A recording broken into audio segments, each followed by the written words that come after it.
A shadow is lengthening across the ocean, yet the headlines are strangely silent. Beneath the surface, a subtle but massive chess move is unfolding as the Pentagon mobilizes for the most terrifyingly discreet mission in naval combat: hunting mines. Two specific legends have emerged from the fog: the US Chief and the US Pioneer. These aren't the gleaming futuristic destroyers you see in recruitment ads. Far from it. These are the Avenger-class veterans, relics of the late Cold War. Their secret? Hulls crafted from wood and fiberglass to vanish from the magnetic sensors of sleeping bombs. At a construction cost of roughly $250 million, they are bargains compared to modern giants, but their value is measured in blood and specialization. They exist for one brutal purpose: staring down naval mines. For decades, experts claimed these ships were fossils, destined for the scrap heap in favor of robots. But the old guard has been summoned back to the front.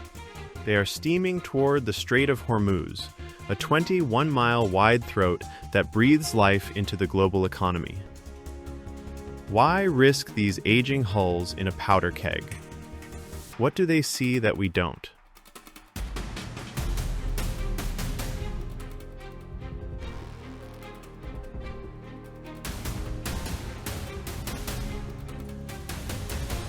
What are they hunting in those dark currents? Joining the veteran fleet, we are seeing the arrival of cutting-edge predators like the US Tulsa and the US Santa Barbara. These are a different breed of beast. With a price tag hovering around $600 million each, they are the Navy's high-speed response to modern chaos. These ships can scream across the surface at 40 miles per hour, unheard of for a combatant of this size, and their real power lies in their modular Dina. They can swap their entire internal soul to become mine hunters in a heartbeat. But there is a glaring anomaly. Just weeks ago, these same hulls were patrolling the Pacific, operating out of Singapore and the Malaysian coast. This sudden pivot raises a chilling question. Is this a routine rotation, or did the Pentagon anticipate a massive regional eruption? When you see the aging wooden veterans and these sleek aluminum speedsters converging on the same GPS coordinates, the narrative shifts from patrol to preparation. This is a synchronized mobilization for a threat that is already here. This is where the doctrine diverges. The Avenger-class veterans, like the Chief and Pioneer, are the Navy's gritty street fighters. They crawl through the water at a snail's pace, relying on nerves of steel and surgical focus. Their reality is raw. They sail directly into the heart of the kill zone, navigating the teeth of the trap with nothing but skill and wooden hulls. Contrast that with the Tulsa and the Santa Barbara. These ships operate with a cold, detached efficiency. They never touch the danger, they outsource it. By deploying a swarm of drones and aerial assets, they project a digital shield, hunting threats from miles away. It's a clash of philosophies. Do you bet your life on a remote sensor and a wireless link, or do you trust the sailors who sail right into the fire?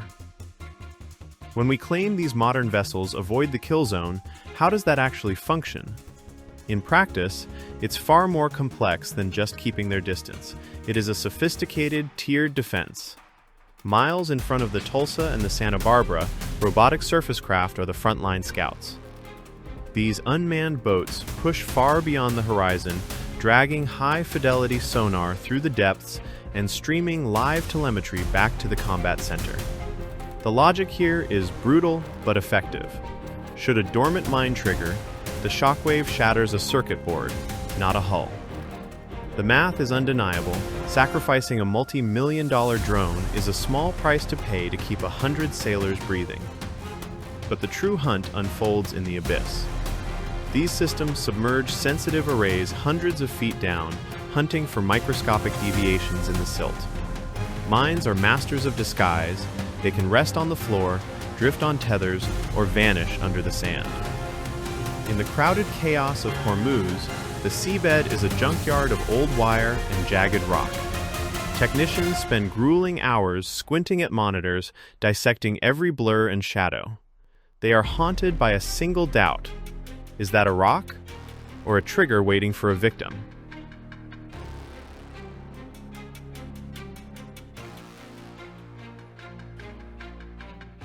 Overhead, MH-60 Seahawks provide the ultimate vantage point, skimming the waves just feet above the spray.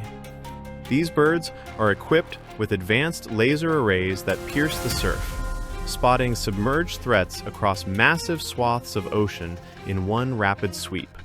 It's a high-velocity solution that builds a tactical map far faster than any crawling sonar could manage. Yet, this high-tech vision is fickle. Murky depths, harsh glare, or rough swells can blind the sensors instantly. Despite this digital prowess, a thin veil of doubt remains. What if a shadow is just a shadow? Or worse, what if it isn't?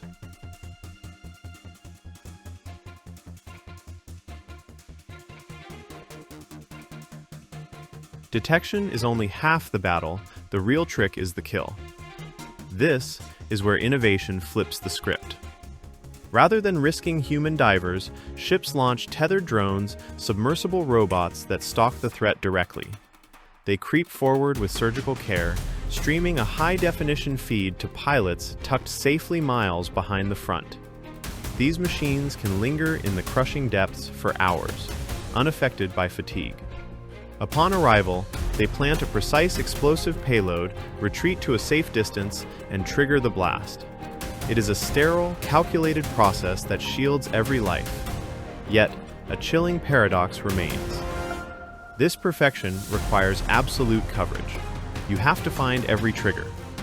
Miss just one, and the entire mission is a failure.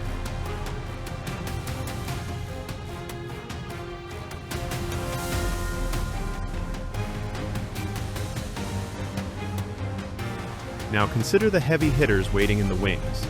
The US Frankie Peterson and the US Michael Murphy have already breached the strait, establishing a formidable presence deep inside the Gulf. These $2 billion titans are giants of the sea, packing futuristic radar and a massive arsenal of missile interceptors.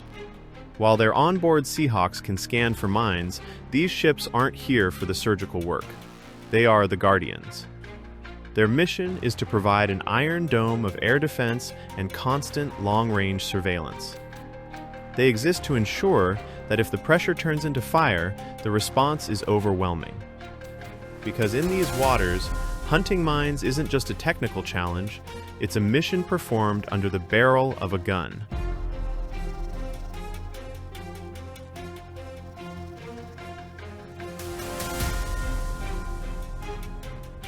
Now, we have to face the nightmare scenario. What happens when the ocean floor erupts beneath a titan like this? Despite their jagged profiles and massive armor, even the most advanced destroyers are helpless against the brutal physics of an underwater blast. Certain mines are designed to detonate directly under the hull, birthing a massive gas bubble that expands and implodes in a heartbeat. The force literally heaves the ship out of the sea before slamming it back down with terminal velocity. This doesn't just dent the steel, it snaps the keel, the ship's very spine, cleaving it in two. At that moment, the price tag and the tech become irrelevant. Physics is the ultimate equalizer. While vessels like the Peterson and the Murphy are built to endure, packed with redundant systems and hardened hulls, they aren't immortal. In a minefield, perfection isn't a goal. It is the only way to survive.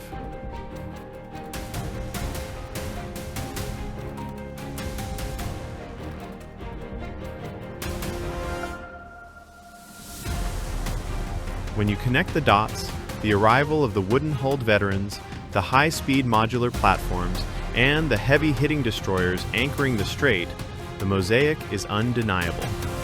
This isn't a drill. This isn't posturing. This is the calculated assembly of a force prepared for the worst. It is preparation for the moment a global artery is choked by a hidden minefield. If the seabed turns lethal, who holds the line? How long can the world wait while the debris is cleared? And what is the true cost of keeping the gears of global commerce turning? Out in the deep blue, there are no sirens or markers, only the silent, suffocating threat of what lies beneath. The pieces are on the board, and the U.S. Navy is bracing for the storm. The question is no longer if the threat exists, but when it will be felt.